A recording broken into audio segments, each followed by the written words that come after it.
Good day, everyone. It's Alan Shimel from DevOps.com, MediaOps. Thanks for joining us on this special edition webcast. First of all, obviously, everyone, whether you're here in the US or around the world, you're probably dealing with the realities of a pandemic, which is changing things. I mean, I've been around a long time, and it's unlike anything I've ever seen. And it's already making a lot of changes for everyone. Of course, one of the questions are going to be, are these changes temporary? Are they going to be semi-permanent? Is it the new? Are we entering a new reality? Today's webinar goes right at the heart of it for a lot of us, and that is remote workers here to stay. For some of you out there, working from home remotely is no big deal. Right? You've been doing it for years, and things really aren't changing. And you know what? It's good. You can kind of quarantine yourselves, and you're not out there. For some of us who work from remotely, working remotely wasn't necessarily working from home, right? We spent our lives going from conference to conference and meetings to meetings and around the world. Brian Dawson, who's going to join us here from CloudBees, is really give us some perspective on that. But regardless, or whether you were someone chained to a desktop in an office and now you're being told to work from home and this is all new for you. We're going to talk today about and try to talk about 5 areas with things that concrete steps that you and your organization can do to make everyone happy working from home, or as happy as can be, and make all of our jobs easier in these difficult times. Let me start off with, I mentioned Brian, but let me start off with what I think is a great panel of folks, all with different perspectives and history here. So we'll bring a lot of different angles to the conversation. Number one is my friend Mitchell Ashley. Mitchell is the CEO of the Accelerated Strategies Group, an analyst firm. And Mitchell also has a history of being CEO, CTO, CIO at several organizations over the last 20 plus years. Mitchell, welcome. Thank you very much. Good to be here with the whole panel and you, Alan. Thanks. Joining us from JumpCloud is Chase Doeling. Chase is Director of Strategic Alliances at JumpCloud. And for those who may not know, JumpCloud has about 45,000 organizations using their directory as a service tool. And many of those organizations do have, infrastructure in the cloud and so forth, and remote workers. So brings a lot of experience to the table. Chase, welcome. Yeah, thanks for having me. Looking forward to the discussion. Yep. And then last but not least, he wasn't in the preliminary promotions, but I was able to wrangle him in this weekend. I'm really happy to be joined by my friend Brian Dawson from CloudBees. He's one of their principal evangelists. And Brian is one of those road warriors who usually spends weeks upon weeks on the road. And circumstances as they are, he's home, I believe, near San Diego. Brian is home and available because of what's going on. Brian, welcome, man. Yeah, thanks, Alan. Happy to be joining you again. And yeah, about 19 years working primarily remotely, but a lot of that time on the road. Bright side of coronavirus is I get to sit in and really leverage my experience working remotely. Now, warning, I have a pug barking in the background that I queued up. So we have something to talk about in terms of dealing with distractions while working at home. So, just to give it that real life. Right, that yes. is something people are going to deal with. But it's a real dog. It's not a virtual pug that you queued up, Brian. No, not a virtual. Yeah, and he's on not headphones, virtually. so my dogs don't bark at your dogs. Okay, right. All right. So, guys, let's get started here. So, I kind of queued it up already. I don't want to literally beat a wounded horse. But certainly this weekend and in the weeks prior, we have seen things that most of us never dreamed we would see in our lives, right? Talking about lockdowns and quarantines and everything else. I'm happy to be, broadcasting today from our MediaOps office, where most of our local employees are in the office. but I don't know how long. This may be the last day, or within days we'll be working all from home. So, you know, enough to say it's unprecedented. And also, before we dive into more of this, I also wanted to mention that, hey, we're not here giving medical advice or telling you not to work from home or what to do. All we can do is, as far as the medical aspect of this, the science aspect of it, is follow what your local authorities are telling you, follow what the medical experts are telling you. Please don't endanger yourself, your family, your loved ones. And I think the other thing to keep in mind is the life you save may not be your own, right? By quarantining and not becoming infected, you may be saving your grandparent or parent or neighbor who's elderly or has some sort of condition that predisposes them to problems with this, COVID-19 respiratory disease. So with that out of the way, I don't think we don't need a bigger table setting for that. I'm just wondering, Brian, you're working from home. What about the rest of CloudBees? So, well, interestingly enough, we were well positioned for this. CloudBees is what we call a distributed company, meaning the default position is working from home. We have a number of offices around the country, but practically everything we do is oriented around the bulk of us being at home. Now, specifically with CloudBees, we've discouraged people coming into the office unless they need to, and thankfully that's been less of a change for most of us than potentially some others. Yep.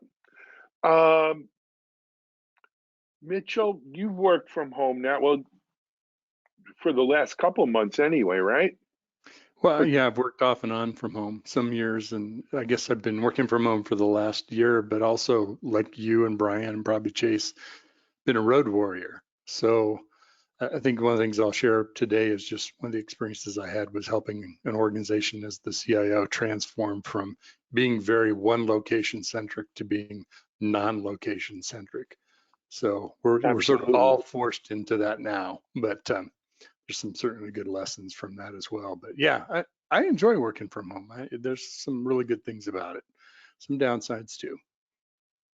And Chase, what about you and the JumpCloud folks?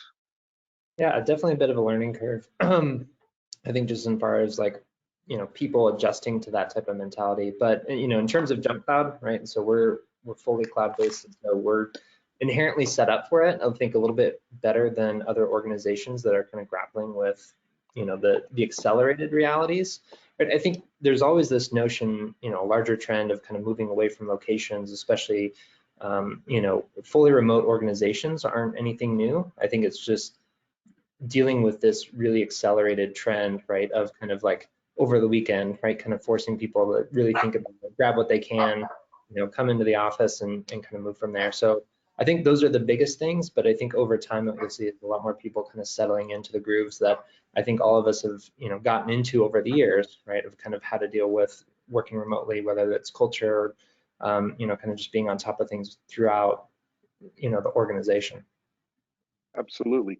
So guys, before we dive in, let me take care of a little bit of housekeeping. Number one, this webinar is part of our IT is Code community on DevOps.com, and we hope to have it as a separate website.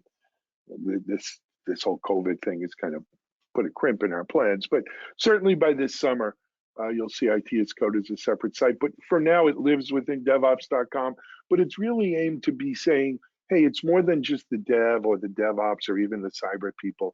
It's everyone who works in IT. And we all are faced, not only in this present situation, but we're all faced with a very changing landscape of technology really accelerating. So I want you to remember that name, IT is Code, if possible. JumpCloud is the founding sponsor of IT is Code with us, so many thanks to JumpCloud for helping us get this initiative off the ground. Of course, CloudBees is always a sponsor of what we do here at MediaOps, so thanks to them. In terms of how the webinar is going to flow today, we do have these 5 areas we want to hit on. We have a decent amount of people out online here listening. I want to hear your thoughts, though. We want your comments, experiences, what questions, anyway. We want to make this a community discussion.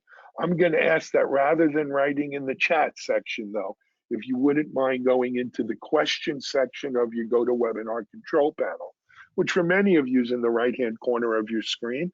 If you wouldn't mind doing that, we'll get questions in there. I'm not going to hold questions till the end. I'm going to try to get to questions in real time as I'm doing this. So please, if you've got questions, put them in there. We're going to get to them. But it's not just the four of us here, it's all of you.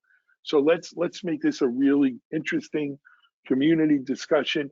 Many of you are probably watching this remotely today as well. So it's a good chance to kind of flex our muscles and see what we got here. Good. With that said, let's get going. So,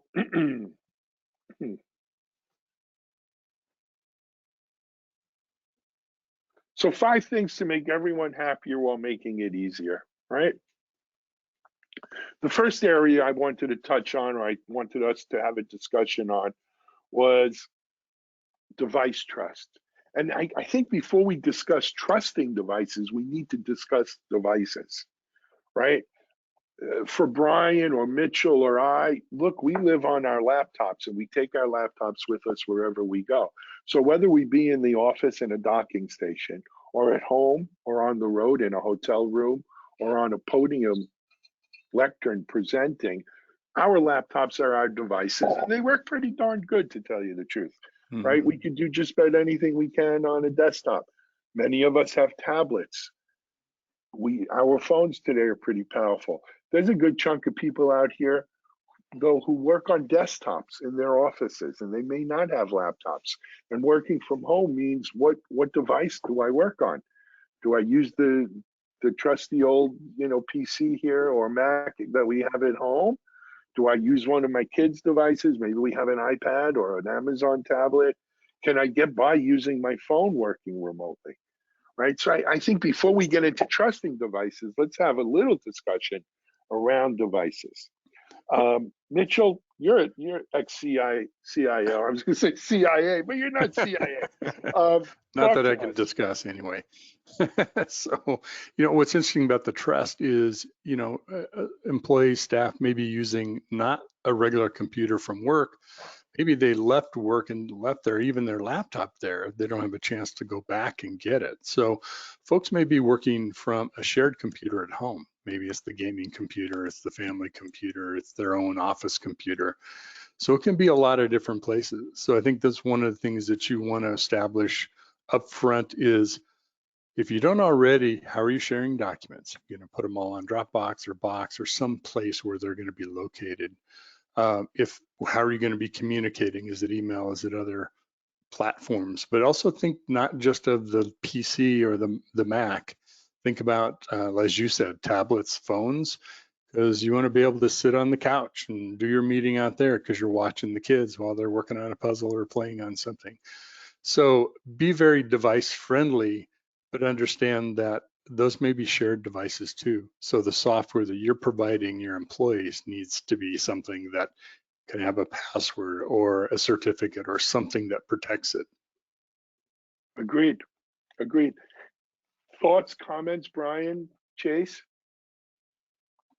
Yeah, well, I'll sort of take an employee versus a CIO's perspective here, and I'd say as much as possible, I'd say you should try to, one, honor the security of your work and your work assets.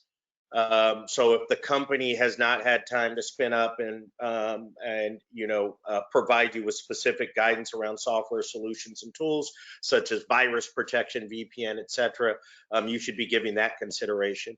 I'd also say, while there's a tendency, if you didn't bring a work laptop home, to log into your standard account at home, use a shared desktop, maybe the ones your kids use, I would recommend set up a separate work account. Actually try to implement separation between where you're engaging with work assets and where your personal assets are. Not only will it better help protect your work assets, it'll better help you draw a line, a separation between work and home. And it may also save you from some embarrassing moments, where your kid gets on, messes with the computer, and something sort of crosses the barrier. Yep. Yeah.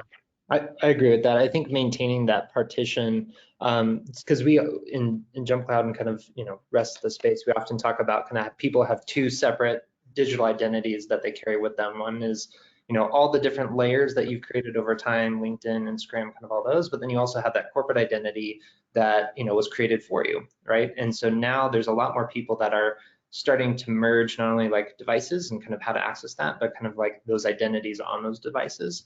And I know we'll get into that a little bit more in some of the other topics, but it's that mental notion that we're seeing a lot, is kind of combining those. And so if you're able to do that at the device level as well, that kind of helps keep your sanity and kind of maintaining kind of when you're switching from work into other aspects of your life.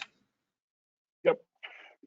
Just a quick question from Anthony out in the audience, and he was looking for the best way to prove that the team working remote is as good or better than being in the office. Anthony, I'm not sure if you mean in terms of trying to contain the spread of this virus or just in general. In general, I will tell you that, so for instance, I'm a co-founder of the DevOps Institute, and that's totally remote. Everybody works remote on DevOps Institute. Here at MediaOps, at least all the folks who live local to our office in Southern Florida, we all work in the office. I personally enjoy the interaction of having people in an office, but I don't, it may not work for everyone. And I think it's very hard. I think it's very hard to just say blanket that people are more remote, are better off being remote.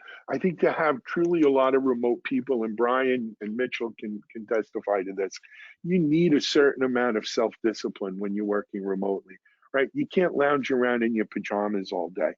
And this is stuff we'll get into, but you can't be lounging around in your pajamas all day. When I worked remote for 13 years, Mitchell and I were co-founders of a company called Still Secure, along with JumpCloud's founder, Rajat Bhargava, and I worked remotely.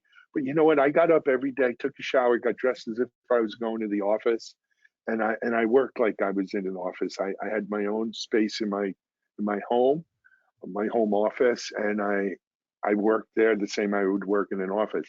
There are a lot of people who don't have that discipline. So in order for it to succeed, you need to instill that sort of discipline in addition to the things we're talking about here, right? Someone else, I think it was Sarah, asked about, what about interns in a not-for-profit company? So not-for-profit or for-profit, with interns, how much hand-holding do they need? What is the kind of jobs they could do? Some of our younger people here, we moved to work from home. I'm looking to give them the kinds of things that I know they could do.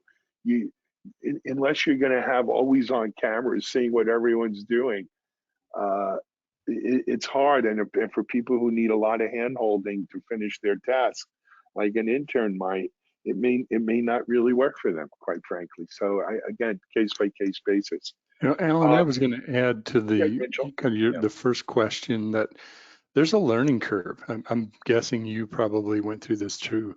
And for some folks, working at home is not a big difference, big change. For others, it's very distracting and very hard, especially when you have family and kids and other things going around. So I think one of the things that all of us need to do, whether you're individual contributor in a leadership role, is be understanding that there's a learning curve and everybody has their own pattern that they get comfortable with. And that's what I would recommend, is establish what your pattern is. Maybe you get up, coffee, breakfast, go check, do a few tasks, go take your shower then, or exercise, or do some mindfulness meditation, whatever it is. Create a pattern, a schedule for yourself, and then block out time on your calendar for you to do those things during the day, so that you're not just in front of your computer and going stir crazy because all you do is work, or you're just distracted with everything else because you got other things to do. So create that pattern and understand there's a learning curve to it. Absolutely. We've got many more questions here. I'm going to try to get to them as we're discussing the areas they deal with. So we'll, not to worry, I see them all up here, and we're working on it. So let's talk about open network hygiene. I think we have to define that for some of our friends out here who may not be security related, right? So, Mitchell, what does open network hygiene mean to you? Well, that means devices connecting into whatever applications and systems, network resources that you provide as an enterprise aren't going on a controlled corporate network. You're not inside the building. You're on Wi-Fi in people's homes. You're unconnected. You might be someone might unknowingly might be connecting to Wi-Fi of their neighbors by accident, or on Xfinity or some other shared service. So understand that, the distance between you and them, it's, uncontrolled, and you don't know what's out there. So that's why things like, leveraging personal VPNs can be helpful if you want to make sure that you're maintaining a secure connection. I would recommend that whether you're working from home or you're at Starbucks, check in your email. But things like that, I don't know, is there other things you guys would suggest, Chase and Brian, Alan? Yeah, I think that's, and, thinking about the difference between working from home where you hope it's a little bit more of a, a trusted network, right? And then we've kind of all had this coffee shop mentality of kind of, if you're going out into the open, how do you best guard yourselves? But I think too, if you're thinking about kind of that, furthering the discussion that we had about devices, it goes further into the home too. A lot of people haven't had the opportunity or kind of like the forcing function to sit down and think about their home network security, right? It's like, when was the last time any of us changed our password at home for the Wi-Fi, right? Meanwhile, our guest network, all the different organizations is usually frequently updated. So it's like those types of best practices you can start to mingle at home, because I think that the attack surface area is going to be shifting a little bit, right? Because I think more and more people understand that a lot of that work is now coming to homes. So that means a lot of that traffic is now coming into home networks, so your domain, in a sense, is become domainless, and so you kind of have to be thinking about that. Well, we also now have a term, the zero trust model, right? Assume nothing is trusted, because everything can be compromised in the world that we work in, even when you're in the office. Right. So folks, as you mentioned, I mean, most people don't update the software on their router in their house. Don't think of it. It's not something they do. So maybe that's what the company can do, is help people. IT organization might send out some friendly reminders. Here's some good tips. Here's some things you can do. If you want some assistance, call us. We'll help you as much as we can. We're not managing your equipment, but we want to offer, if you're not sure what to do, let us be as helpful as we can be. Right. Yeah, I think that's, I'll add to that. I think that's great advice. If you have companies that aren't traditionally oriented around remote working, they're going through a rapid transition. It's not as if they've had, months or even weeks to put together appropriate strategies. So I think it is a learning curve for everybody, and something that I would recommend is, and we'll talk a bit more about this, is setting up chat Slack channels, and moving your IT help desk into a Slack channel so people can get real-time help as they're figuring this out, but also crowdsourcing best practices as you're figuring things out. So I'll really emphasize or underline, Chase and Mitch, what you said. Look, if you haven't been working from home as your primary mechanism, or even on the road as your primary mechanism, there's a lot of things that you haven't thought about, not only in terms of how do you configure or protect yourself in your home site, but how do you do it when you're out at Starbucks? How do you approach things when you're traveling, et cetera? And I just think it's important to set up environments and channels for continuous shared learning as we go through this transition. Absolutely. Guys, I want to mention VPNs. There was a time, I guess in the early 2000s, where whenever I went, we had this, I'll say it, a Cisco VPN that you logged in on. And then Mitchell, of course, when we were working on NAC, it's still secure, right? That kind of got built into that process, right? Where you got checked as you logged in. VPN concentrator, ACS. Yep. That was a while ago. It was a while ago. It's kind of gone away.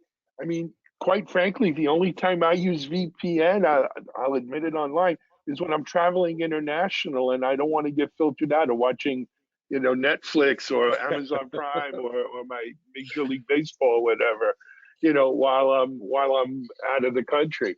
But other than that, I really don't really use it. So, and I'd be curious. I should have set up a polling question. I apologize, but just from our panel here, do you guys use a VPN from home? Brian, do you? I do. I have not been religious about it. Sometimes when I'm trying to squeeze out extra bandwidth, I'll turn off kind of the auto connect. I'd say, 70, 80% of the time, yes.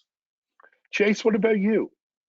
It not so much. I think similarly, like I developed the habit, especially when you're traveling, you're outside the home, that's kind of like your mental trigger of saying like, okay, now I'm gonna kind of start and hop into it. But I think also the other piece of that too is, a lot of the documents and things that I've needed to access over time has changed, right? So everything that I need to get done doesn't require, a corporate VPN to log in and kind of have access to those, right? I'm either generating a lot of those assets myself, or it's already kind of just shared in a Google Doc, and we're relying on, some of that collaboration security that's inherently built in. So I think it's, still best practice, and you kind of hop around, like outside the house, yes, but I think inside, I haven't had that mental trigger yet myself, so I'll admit it. For me, corporate VPN, never. Personal VPN, usually when I'm outside of the house. I don't use it as much at home. Fair enough. That was a big change for me. When I'd log into corporate VPN to access resources, of course, all the time. But I did manage to train myself over time, even as we're using Google Drive for most of our collaboration, just to generally try to default to having VPN on, just as that extra layer. So let's talk about something someone brought up, Terry mentioned, and that goes part and parcel with this working from home and VPN. Brian, you mentioned the bandwidth word, right? Look, I'm blessed. I have fiber to my house. We have gigabit in my house. I don't know how many of you have. I wonder in our audience what the norm is. But certainly with everyone working from home, we're seeing increased loads on these home networks. I'm here in my office, but back home I've got 2 college-age kids and my wife online, so that would be 4 of us. Even with the gigabit, it's not all that, right? On top of this, like I was talking to someone today who was talking to someone in Zoom, and thank God for GoToWebinars and Zooms and all these things, because they're really some of the glue that allows us to do remote work like this. But you wonder, is Zoom or GoToWebinar staffed up or amped up enough to handle the increased workload? Are we better off perhaps not using video? And we're being video hards here today. Yeah. But are we better off not using video to decrease the load, not only on our own home networks, but on these critical SaaS-based, applications we're using as well? Yeah, I have to jump in on that real quick. Sorry, Mitchell, because No worries. I think while video won't completely replace in-person social interactions, the visual and interpersonal cues that we get over video are critical to communication, collaboration, mental health, and working remotely. So I'd say, there are going to be some very special cases where bandwidth needs to be preserved. It's really important. I would, even with those considered or those accepted, I would say we really need to default to keeping video on. And that's a heavy mental switch for a lot of us. They're either self-conscious about our homes, about how we look, etc. Now, if bandwidth is a concern, first one, tell your kids they can only play Fortnite after 3 o'clock. But 2, pop on, spend 2 minutes to say hello. Try then dropping down your bandwidth settings, say on Google Hangouts or Webinar. If you don't have that option, at least pop on, say hello, make that human connection, and then turn your video off. I'm looking for the like button right now for Brian. Where's the like? Okay. Oh, yeah. Oh, thanks. Yeah, I finally got a like, Mitch. Totally with you on that. Absolutely. I do think, as a matter of fact, I think video on all the time is the best if you can do that. In a way, we're running a grand experiment with our ISP networks right now, right? With kids at home, work at home, what to see what happens. But there is a lot of bandwidth there. I don't know if we're going to chew it all up by all this being, in our homes at the same time. But let's see what happens. I would push the limit and see what you can do. Turn video on all the time. Yeah, and I think, too, Brian mentioned on it, I think you have some sense of prioritization as far as kind of what's accessing when, right? And I think, anytime you're interacting with another human via video, like that should probably take the priority. And, if you're able, just download your Netflix on a different device later at night, like, kind of just being conscious of it. And I think also, setting up, it kind of falls into the new house rules, right? If everyone's gonna be working from home, how are people going to be interacting? If I have a joint meeting, my wife's in the other room, kind of like, what is that type of conversation? So you need to have a sense of that priority. And I think that will also impact, the network loads that we'll see. So maybe you watch the HD movie instead of the 4K HDR, right? I don't know if I'm willing to give that up, man. No, they just released Star Wars I'm this stuck week. in the house as it is. But no, seriously, you know what? I was looking for a good time to bring it up, and I think this is the great time. We're talking about practices like this. I think it's also important to remember, Brian, you referenced till 3 o'clock. Chase referenced downloading Netflix for later. One of the things you got to think about when you're working from home is the on-off switch, right? Because when you're in the office, you're here from 9 to 5 or whatever it is, and off you go, right? You're home and you get busy with home. You check your email. We're all tethered to our phones and email. You'll check your email, you'll answer a phone call, but you're not in the office. When you're home and you're working from home, especially those of you who haven't done this before and are looking at it, it's very easy to get sucked into the vortex of always on, right?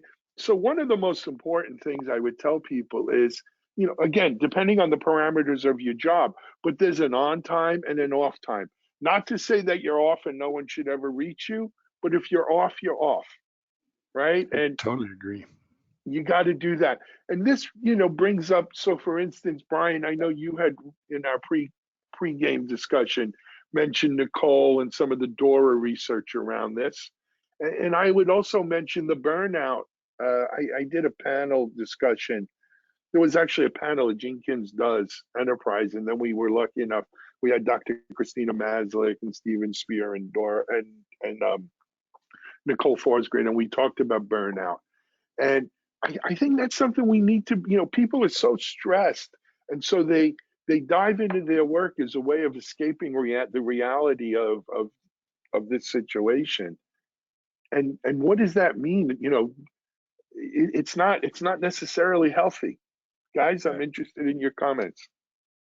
Yeah, I agree. I mean, one of the things that I used to coach a lot of people on is kind of like bake in some of the, like, add in your own virtual commute, right? And so as you're walking through, kind of like, okay, I'm going to be shutting down 4:30, 5 o'clock, 5:36, kind of whenever your scheduled time is, now that kind of everything's around that.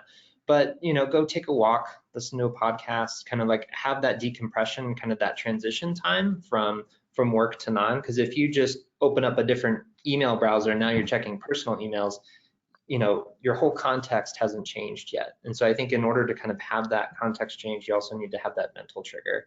So that's one of the things that I've coached people on. I have a whole ritual where I'm fortunate that, I have a room, kind of my own stuff, my music room, but it's also become my office. I turn off the light, I put the monitor to sleep, leave my laptop in here, and I leave the room. And that's my end of the day. I mean, I have to have that kind of a separation. I also wanted to mention that I think in this work environment that we're all in now is we need to be very kind and very understanding to each other. So the protocol and the professionalism of the office, that's not going to necessarily be easy to maintain in a home environment. I'm sitting here with my 2 dogs on the floor. They're tripwires. They could go off at any second, and we'd get barking. Be overcome by barking. Or, interruptions by the kids. We've all seen the guy on the BBC video. He's, doing his interview, and here gets a little kid comes in the stroller into the background. You know what? I don't believe in separating. You can separate your home life and your work life, and guess what? Now you really can't. So let's be understanding. If someone wants to have their kids sitting there coloring next to them while they're on the conference call, do it. It's cool. Yeah. It's totally fine. Just let's be understanding of each other and be graceful in how we accept the little things that happen because we're all working a little bit differently. Well, and I think a couple of things I wanted to share with Mitch. I think there's a great segue there. I want to latch on to that. We can actually turn lemons into lemonade, right? There's a real opportunity to get to know each other better, to share a bit of a common bond, build trust that ultimately enables us to collaborate better by saying, yeah, I'm going to turn video on. And yes, I'm letting you into my home. And my wife happens to be working at the same time, and the mailman's coming, and the dog may run around. I'm still going to show up and be professional, but I am now extending an extra level of trust by inviting you into my home, you inviting me into your home. So Mitchell, I'd say absolutely. Let's not only be understanding of each other, let's also be a little bold and a little open as team members. And let's use this to create more of a connection in the context of increased distance. And I've just found it's really valuable. And Alan, I see you moving on.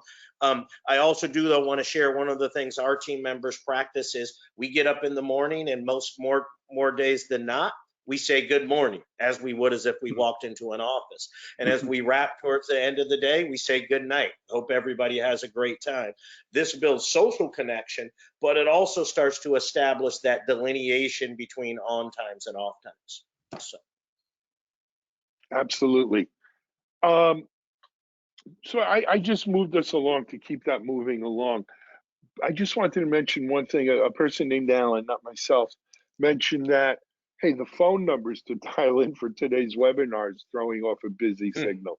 Again, we're seeing telecom resources being pushed to the limits here, guys. You know, go to webinar, go to meetings, folks have plenty of capacity, I assume, but you know, it just goes to show you everything we're doing is already starting to stress. So, you know, to Terry's point about using video earlier,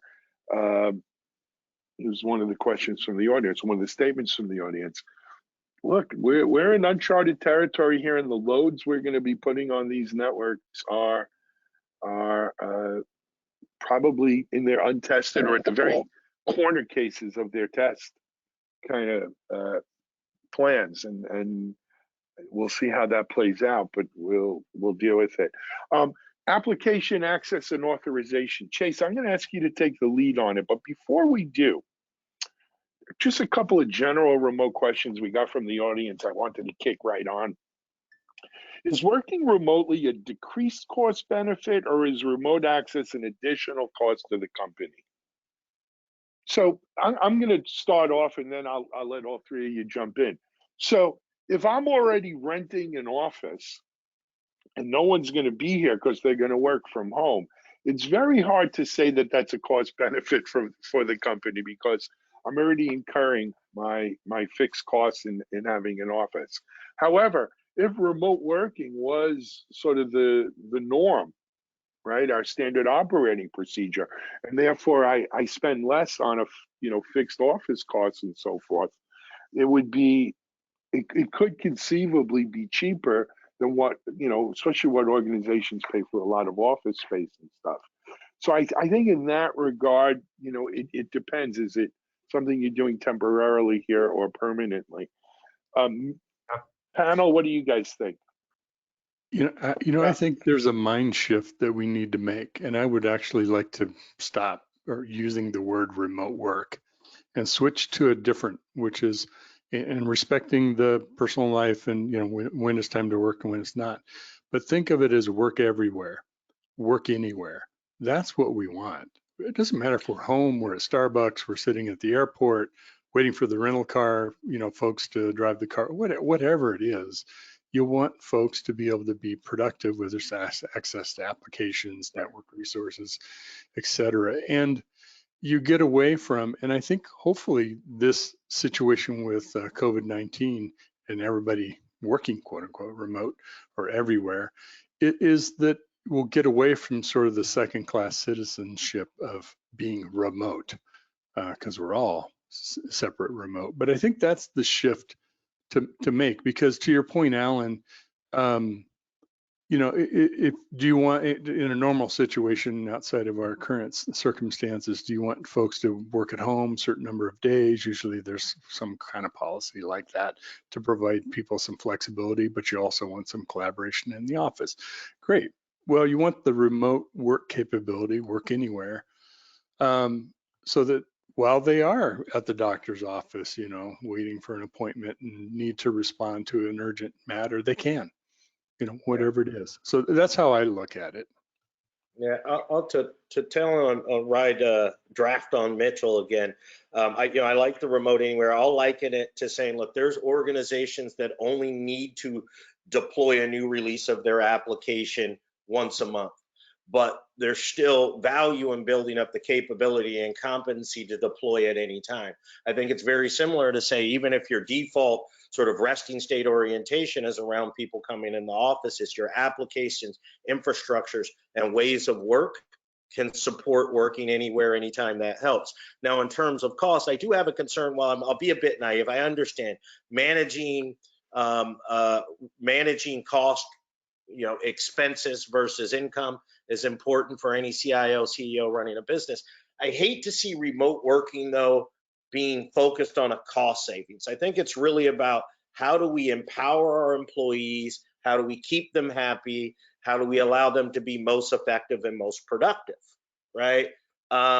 And oftentimes we're finding having some remote work strategy does that with the structures to support it. Now, in our experience, we found being a distributed company, oftentimes you have to put a little more toward travel budgets. Teams have to get together, have offsites, have a personal recharge. So, for instance, if you were approaching remote work simply as reducing our cost, you may actually be more inclined to not spend on that additional travel, to not spend or expense additional equipment to make people more comfortable. So again, naively, and I'm really curious, chasing your comment, I'd say, let's not focus on it as a cost savings, but a productivity improvement, and then proceed from there. Yeah, absolutely. And yeah, I think to Alan's point, yeah, if you're shipping from CapEx to OpEx right now, then yeah, it's expensive, right? Because you're paying for things that aren't being utilized. But I think if you look at companies like Automatic and Zapier, where they're built and founded to be remote, they trade that cost of, yes, we don't have to pay for as much leases, but we also move that into other employee perks, right? Because you think about before all this and future state, right? So imagine a world where we're all working remotely. All the organizations are going to, save on their leases, but how are they going to put that money back towards employees, right? And then it's how are you going to be competitive against other organizations where it's like, yeah, you can work remote, or you can work remote and come hang out with us once a quarter, visit your team. We'll help furnish the office with other nice to haves, like those types of nuances that still allow organizations to be competitive. So I wouldn't say it's so much kind of, trading the shell game around, but it's like, how can you reinvest that actually into all the remote work that's happening? And if you're already spending money on, applications, so we're talking about application access and authorization, I think there's, I can't remember who the study was, but, the average cost of, SaaS-based applications is going up for every employee every year, right? And so that's now, you used to think about, oh, I'm going to bring on a fully loaded employee and healthcare costs and everything else. Now there's a whole separate line item of subscription costs, right? And so, well, this person needs access to Salesforce and Marketo, and then, they need Slack and then email and get, there's all these nuances to get set up. And then especially, I come from a marketing background, and we're the worst people around it, because you have analytics software, you have retargeting software, all these other different types of things in order to interact with the world that we're in. And so I think you're seeing that where access and authorization to these applications is becoming very crucial. And there's also a lot of organizations that are coming back into and say, how much of it are you using today, right? Are there other licenses that you can reduce and kind of have some of those funds back? And this gets really into, I'll segue into a couple different parts here, but how you onboard employees, right? Kind of what does their first day look like? It's really the, if you want to think about it, it's access to stuff within hours, right? It's like, how can I be productive? That's the new measures. When can I get into those applications? And then likewise, when they're leaving the organization, from a security and compliance standpoint, it's how can you cut off access as quickly as possible? I'll say in like another personal note, I was, with a previous organization, and someone reached out and said, hey, could you do these things? Turns out I still had AWS access, right? And they're kind of coming, and it's like, well, that's interesting, right? But not in a nefarious sense, but you never know, right? And so like I could have been nefariously. That's the issue, Chase. Yeah. So I mean, and I think that's part of it is how do you, switch those processes over so that way, application access is really the core of like joining the organization and being part of that. Absolutely. So when we talk about application access and authorization, though, Chase, look, this is JumpCloud's bread and butter, right? I mean, because you could have individual accounts, but that doesn't allow us to share information, right? So we all, here in the office in MediaOps, for instance, right, we all have Google Drive and Google Apps, and we also have OneDrive and Microsoft Apps. Many of us have Adobe Cloud, and then we have Slack. Probably the usual smorgasbord that many of my people outside have, right, that are listening in. How in a larger organization, right, how do you assign access levels to groups of people, especially on devices that you didn't know about before, who are working from home and never worked on the road or on home before? I mean, what's the JumpCloud experience with this? Yeah, good question. And I don't want to turn it into a JumpCloud pitch, so I'll try to be a little general. But I think you mentioned it. It's kind of group access, and the other pieces that I would add into that is groups within groups, right? And so if you're, the common example is, okay, you're working within the engineering team, but you should have a different level of access if you're, a DevSecOps engineer that needs prod, or someone who's, on feature release teams, and, hey, the level of access to Trello, right? And then if you're a product manager. And so I think within each of those groups, you kind of have those subsections, and that's where you can elevate access to individuals, right? And so really it's starting within kind of the individual access as it should within employees, but then also thinking about that group mentality, but then specifically that subgroup mentality, right? And so yes, you're a part of the engineering team, but do you really need that level of access? And that's kind of where it becomes crucial from the onboarding perspective, being really crisp about what level of access that person needs. And then more importantly, so that way it's documented as they leave the organization later. And if there's any difference in access changes that individual acquired over time. Fair enough. Brian, any thoughts on that? Well, I'm actually I want to ask Chase some questions. Well, I think, my thought on it, and I'm curious what Mitch and Chase have to say, or you, Alan, is that, so when I started my career at Sony Computer Entertainment, the company that's now the PlayStation company. Our email and expense reporting system was server-based, Lotus Exchange, and 123, right? Our access was controlled. I signed up. I was added to LDAP.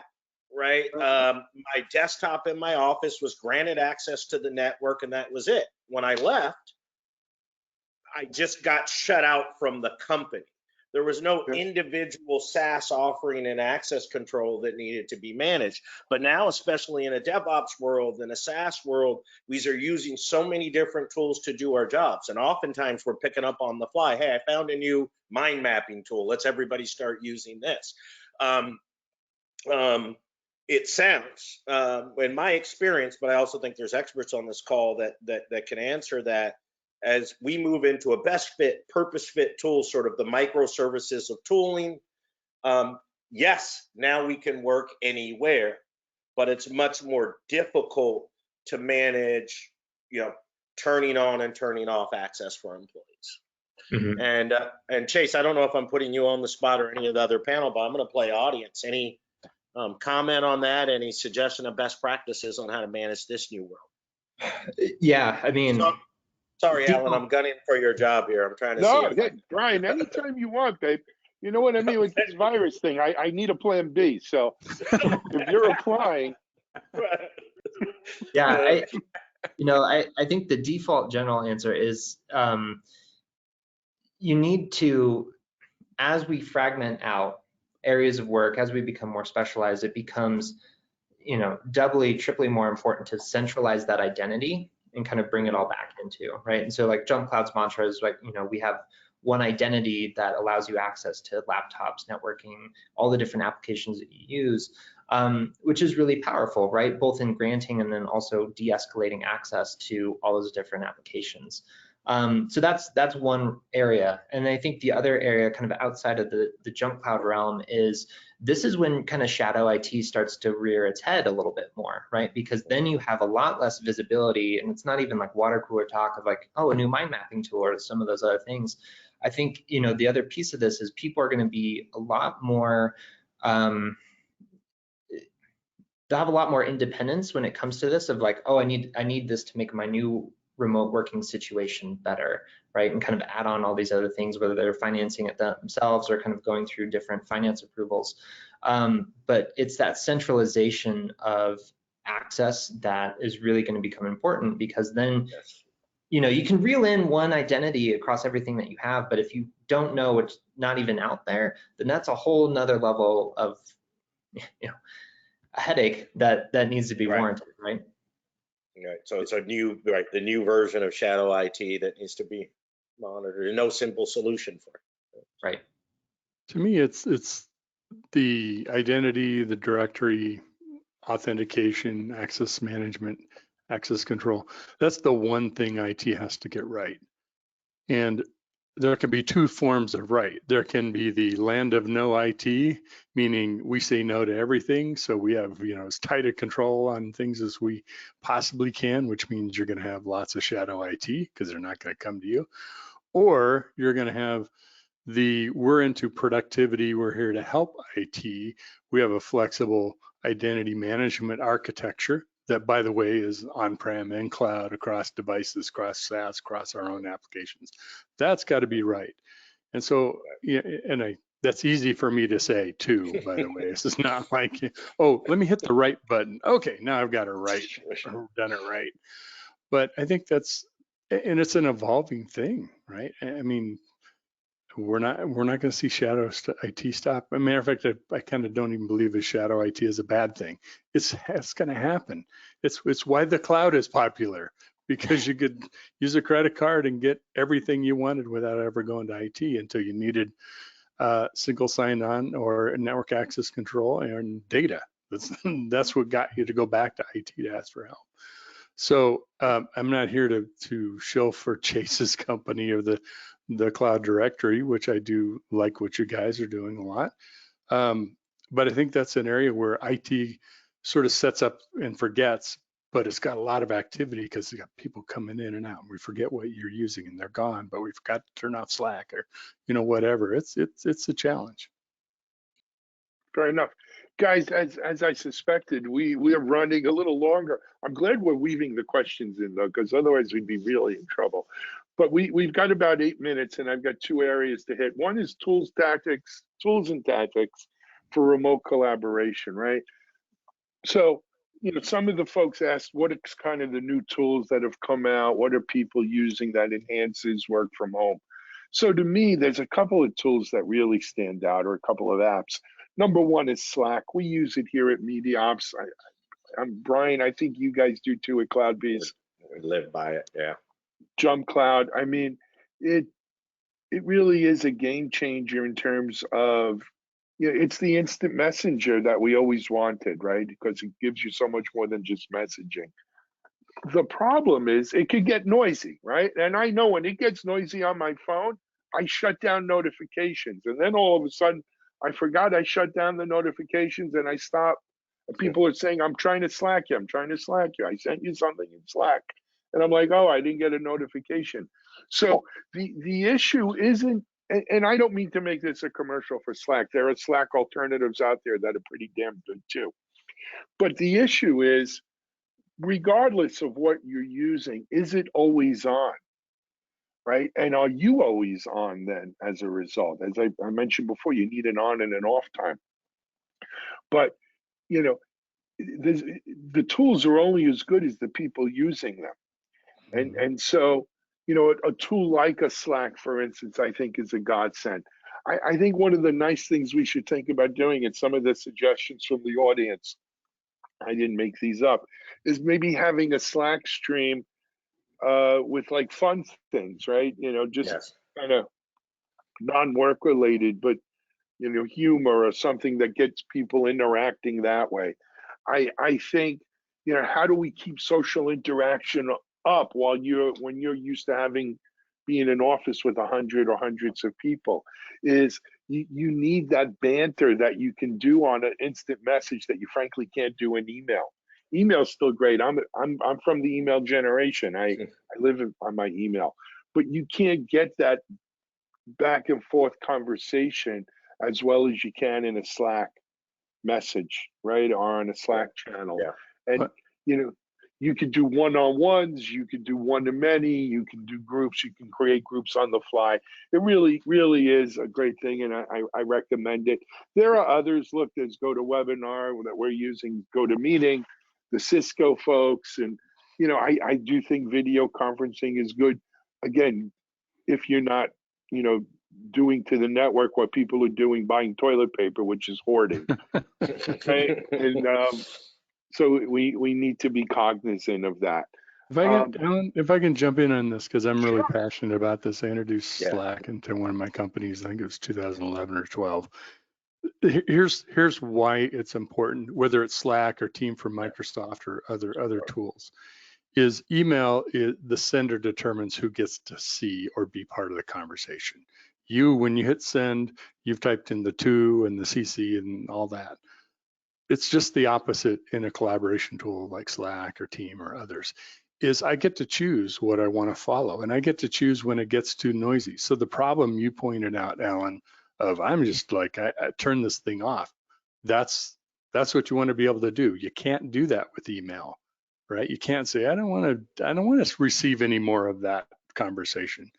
And that's really what collaboration tools like Slack and Team and others are for. They're for conversations, they're for interaction, not for sending things. So I have this rule. If you're replying for the third time to an email thread, let's move it to Slack. Get out of email. That's not a bad rule. But I mean, Slack is more than just chatting though, because you can't. You can integrate so many of your tools that you use inside, so people, so that people stay abreast of things. I think it's a really great tool. You know, any other kind of apps specific for at-home use? Zoom, maybe. Well, I mean, I'd like to jump in real quick. I mean, I could list a bunch of apps that work well remotely, but I think to your point, it's going to be less about the app and more about how you use it.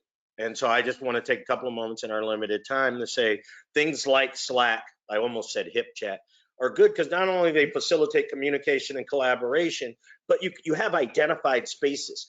So we have a San Diego chat group.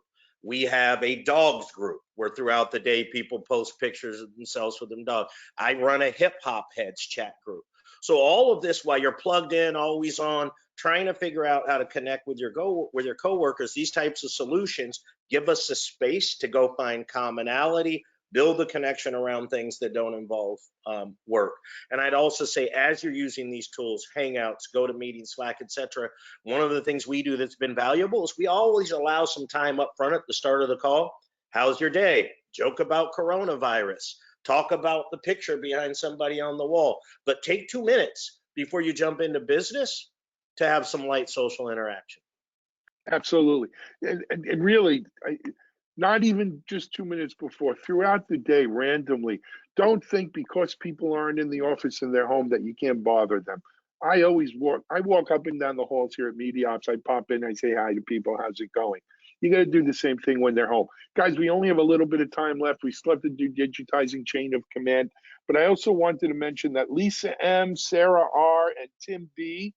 have won the $50 Amazon gift cards for today. So congratulations to you folks. Jade on our team will make that happen for you. What about digitizing chain of command, guys? You know, everybody's remote. How do you make sure? I mean, as an employee, as a CEO, I always worry: are people working from home, or are they just monitoring from home? How do I know we're getting stuff done? How do we, you know, do we make everything a ticketing system and a Trello board or something? How do you do this? How do you make sure that work's getting done while everyone's home? Yeah, I think I'll hop in for a little bit. I think part of it is like you mentioned, right? And so there's that visualization aspect of making sure that people are accountable and kind of going after their objectives, right? We were able to go after the type of work and we kind of set up goals regardless of how we work and kind of get it done. And so I think it's more of just an update and kind of making sure that people are aware of that. And I put in this too, speed versus context. I think the faster that you're able to kind of at least not have the whole context of the conversation, because even as you're remote, having that context and kind of those visual cues is really important. But you have a lot less visibility into everything else that's coming into a person's view, right? When you see them, you can kind of physically see if they got headphones on or if they're kind of like unplugged out or kind of, but you don't have a good sense of if they're waiting on you in order to get their work done, or you know, if they're moving on and you're kind of in the past. And so I'd say for a lot of people, it's more of a prioritization of speed, because you can always add in more context, right? So if you get to that third email, like, all right, let's hop on the phone. It's been a while since I've talked to you, right? Seeing if you can go from there. That would be my point. Absolutely. Hey guys, before we jump on and let Mitchell and Brian have last word, you know, Accelerated Strategies Group has been doing this survey on remote work and how it's affecting and what's going on in your organization. I put it in the chat bar for everyone. If you guys wouldn't mind taking a moment, it's acceleratedsurvey.com, HTTPS accelerated survey, links in your chat window. We'd love to hear it. I could tell from the comments there's some great thoughts here. Please take the survey, help us out. We'll be publishing the report just like everything else at ASG. It's free, it'll be open to everyone, no registration. You'll share in what we find out. Brian, Mitchell, I'm going to give you two the last word on digitizing chain of command. Go for it, Brian, if you're ready. You're on mute. There we go. Sorry. Yeah, so digitizing chain of command, I just think, again, you're going to find the right balance, but it's important as a manager, to Chase's point, to have the interaction with your employee in the remote context or your reports and your teams, so you can get an understanding of what their world looks like. And sometimes that just means a quick one-on-one. How are things going? How are you feeling? And I'll transition from that chain of command to kind of my closing comments, Alan. And that's to say, let's just not forget that at the end of the day, we're working and producing outputs with people. So as we move to a remote environment, we have to remember it's about people. We have to ensure that we're retaining, maintaining a connection, and all figuring out how to work together effectively to be productive. So thanks. Over to you, Mitch. Amen. Thank you, Brian. Chase, thank you very much. Mitchell, closing comment? Just this is a great time for leaders to work on their leadership skills. Micromanagers, you know, Micromanagers Anonymous, join. So, you know, empower your people, trust your people, get really clear on goals and objectives, and let them accomplish great things. That's what we're here for. This is certainly a time where leaders have to lead. But everyone needs to keep their heads, do their work. We will get through this. I wish good health to everyone. And that's it. All right. This is Alan Shimel from MediaOps. Thanks for joining us. We'll see you on another webinar. Thanks, guys. Bye-bye. Appreciate it. Thanks for joining. Bye-bye. Bye-bye.